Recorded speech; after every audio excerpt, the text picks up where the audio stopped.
like, subscribe, and share to Voices of Linden TV. Welcome to another edition of the Let's Talk Show. I'm your host, Andrew James, and today I'm pleased to have with us in studio via Zoom, Mr. Martin McDougall.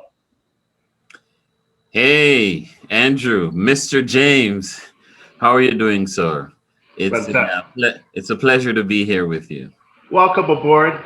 Thank you. I know you have a fantastic story from juvenile delinquent to a digital transformation expert, a motivational speaker, and I know you have your own business, so I'll plug entrepreneur in there as well. Welcome to the show, sir.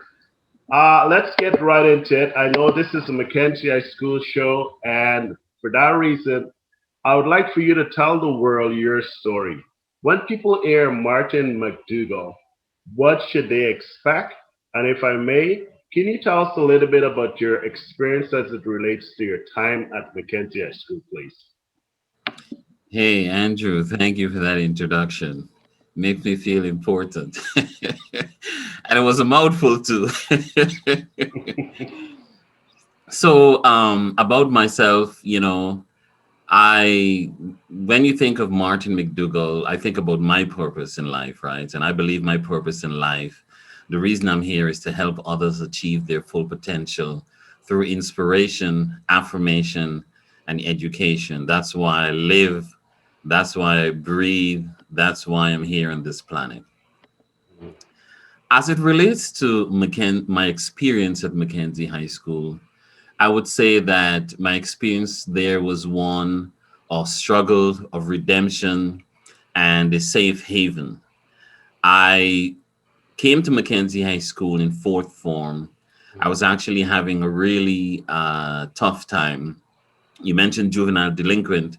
I attended Bishop's High School for about 4 years, and by the time I left, I was a juvenile delinquent. I barely went to school, got into fights with the teachers, and even did a number of things on the street. And so coming back to Mackenzie High School was a chance for me to start over. It was a fresh start.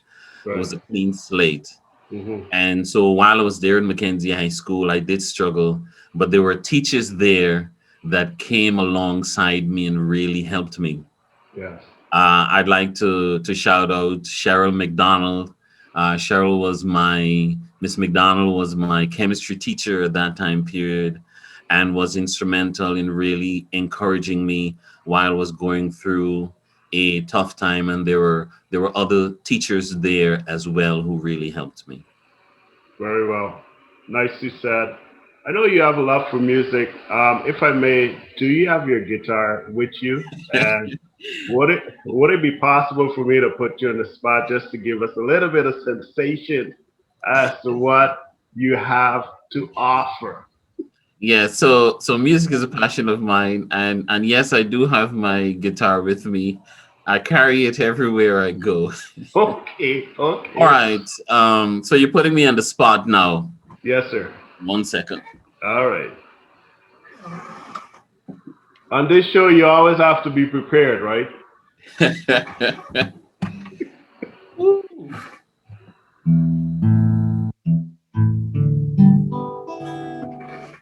All right. So the song I'm going to do it might be my favorite song of all time. It's a song from Bob Marley from the Catch a Fire album. I believe it's like 1971 or 1972. And it's called Concrete Jungle. And the reason this song resonates with me is I remember when I first came to the United States and I landed in New York. Yes.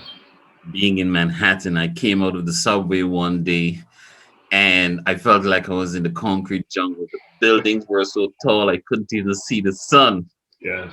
And but hey, the thing about New York is that if you can make it there, you can make it anywhere. So this, I talk about struggle and redemption and survival and success, and this song resonates back for me. So, all right, here we go.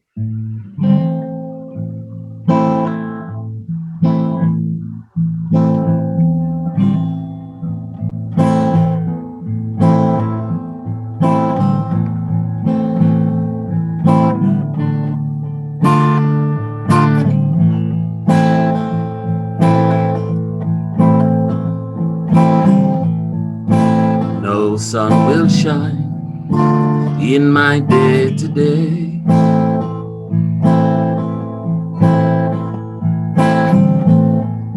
The high yellow moon won't come out to play.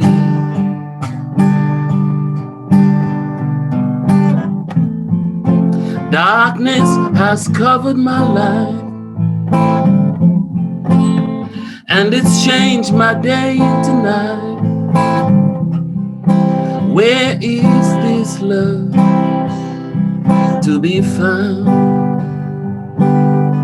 Someone help me, 'cause life, I got to pick myself from the ground, they say, in this here concrete jungle,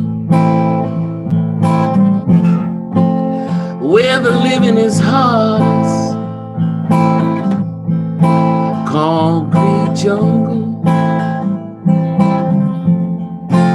you've got to do your best.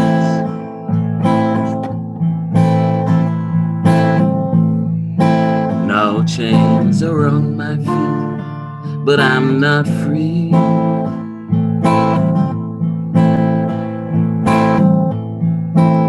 I know I am bound here in captivity. Looky here now, I never know happiness, yeah. I never know sweet caress, yeah.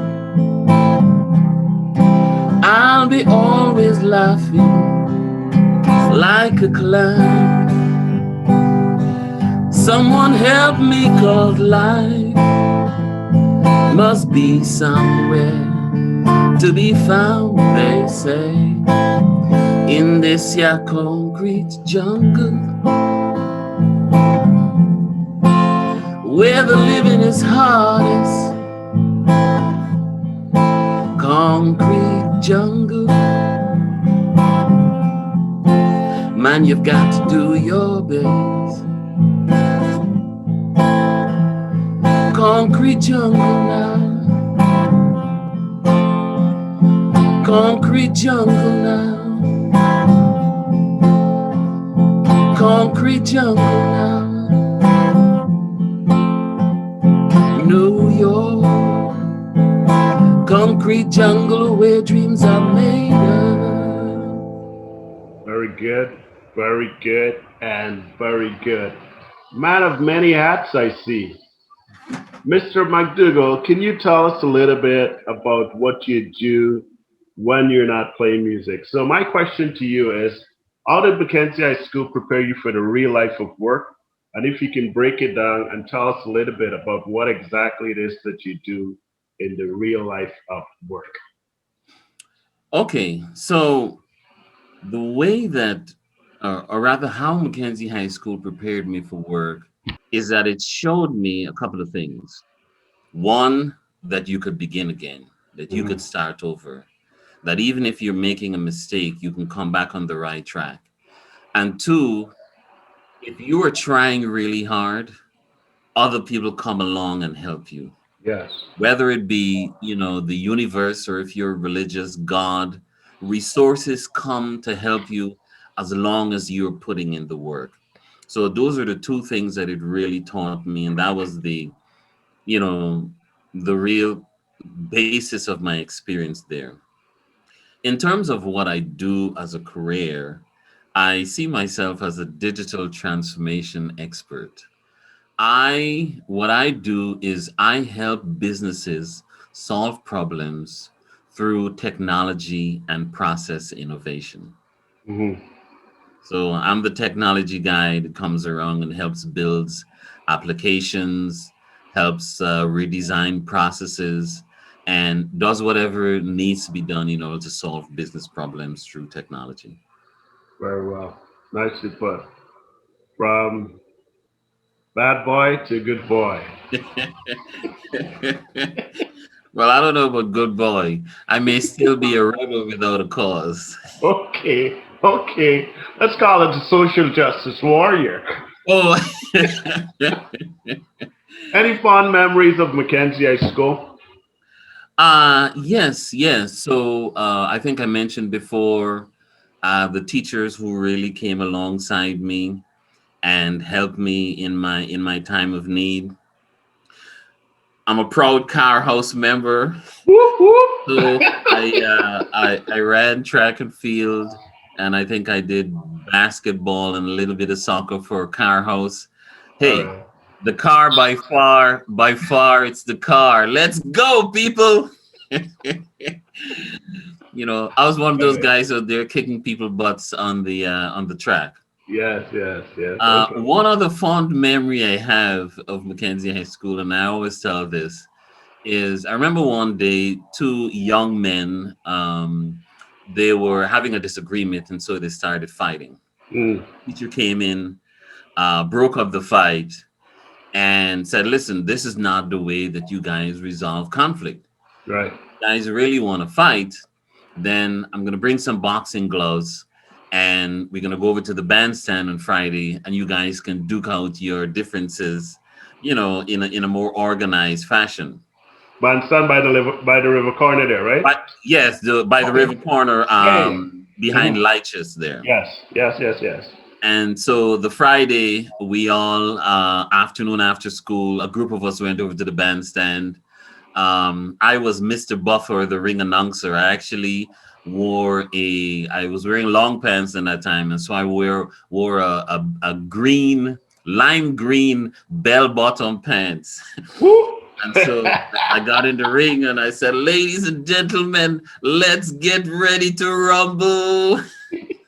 So two guys put on the gloves, jumped into the ring, and they started fighting, right? We did 3 rounds, and I think it was 2 or 3 minutes for each round. Wow. And so the fight started, and one of the gentlemen had been trained in the pugilistic art of boxing.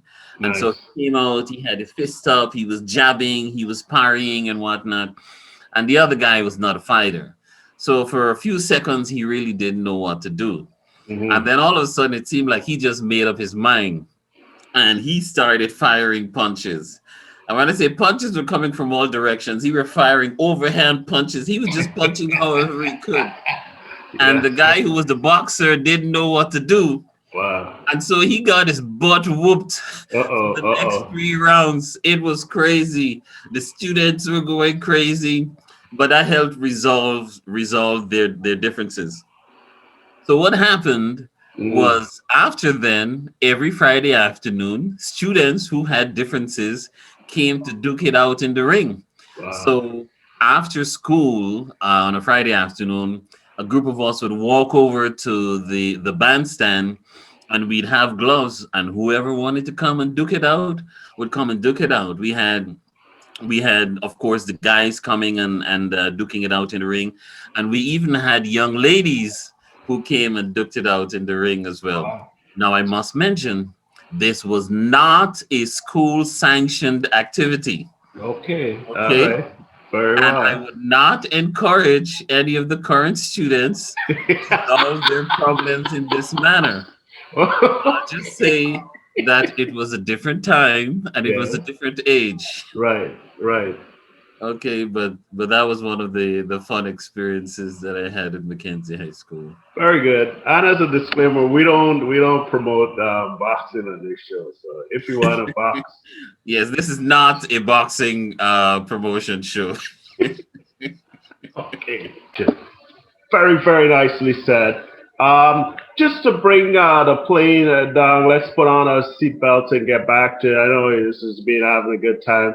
Let's get back to talking some real juice here. What advice would you give to current students at Mackenzie High School involved in, I'll say, questionable stuff? Well, my advice would be that you can begin again. You can turn your life around. I'm a prime example. Hmm. Uh, in the month or 2 months before I came to Mackenzie High School, I was in a fight with the teacher. Uh-oh. I myself and another friend had accosted someone on the street. Hmm. And I remember going home that day and I was thinking through the series of events. And I said to myself, we could have gotten arrested, right? That was just one of the many things that we had done. Mm-hmm. And I thought to myself, if we'd gotten arrested, this particular friend, his parents were government officials. Mm. He would have been home in his bed sleeping, and I would have been at Eve Leary or Camp Street. And And so, you're from it being that you were from a single parent household, right? You were living with. yes, plus my mother wasn't there. My mother was actually in the States. Okay. Um, and I was living with my stepfather at that time. Well, actually, no, I was staying with relatives in Georgetown, Mm-hmm. and folks from Linden. We know there wasn't much supervision, so I was on my own basically. Mm-hmm. And so that day, I made a decision. I said, you know what? If this continues, either one of the two things are going to happen. I'm either going to be in jail or something is worse. As a matter of fact, years later, I met a friend of mine. We were working together, and she said to me, I never imagined that you would be sitting here at a Fortune 500 company working with me. Mm. I said, no. I said, what did you expect? She said, I thought you'd either be dead or in prison, because that's exactly what happened to my counterparts. Yes. And so I would say you can begin again. It's tough, but nothing in life is easy. You can turn your life around. I did it. And I believe that anyone can do it. I went to Mackenzie High School. I failed my first semester there, and then I had to work really, really hard to bring my grades up. I ensured that I stayed away from bad company and surrounded myself with the right kind of people. And those were some of the things that really helped me. Very nicely said. Really enjoying your story. What do you think we can do as a group or an organization to influence change in the lives of one Mackenzie High School student or a group of students, if I may? Well, I got two G's for us today. Okay. And by the way, these are things that I do, right? I don't encourage people to do things that I don't do, right? It's not do as I say, it's do follow my example. And these are things that I model. Mhm. One, go back. Go back to Mackenzie High School and share your story with current students. I remember I remember when I was at Watuka Day School, there were some former students who came back from, I think it was Bishops and Queens College, and they came to the class and they shared this story with us. And it really inspired us. It inspired me to know that there were, greater things that we could do. And by sharing our story about our struggles, our victories, what happened with us, we can encourage the students at Mackenzie High School to know, hey, I can make it. I can do this. I can be successful in life. Mhm. The other G is give back. All right. Listen, especially those of us who are part of the diaspora, right? Mhm. Our funds can go a much longer way in Guyana, obviously because of the exchange rate. We can give back. Yes. There's students right now in Mackenzie High School who are going to school every day and they don't have lunch. I know this because I was one of those students. So all Mhm. day they're hungry in school. So we can give back. We can help subsidize a lunch program for them. There are students who can't afford to pay exam fees. We can help subsidize exam fees. Then there are we can join with others. For example, the venture that you guys are leading, your forest effort, you raise enough funds to provide 10 laptops Yes. for the students at Mackenzie High School. So the different things that we can do to help bridge the gap of resources, and Mhm. we can contribute in a positive and a really a huge way if we put our minds to it. Very well. Nicely said, Mr. McDougall. For a parent and student that's watching tonight or today, whenever they're watching, what advice would you give to a parent, first of all, that's dealing with a student or one of their child that are following bad company?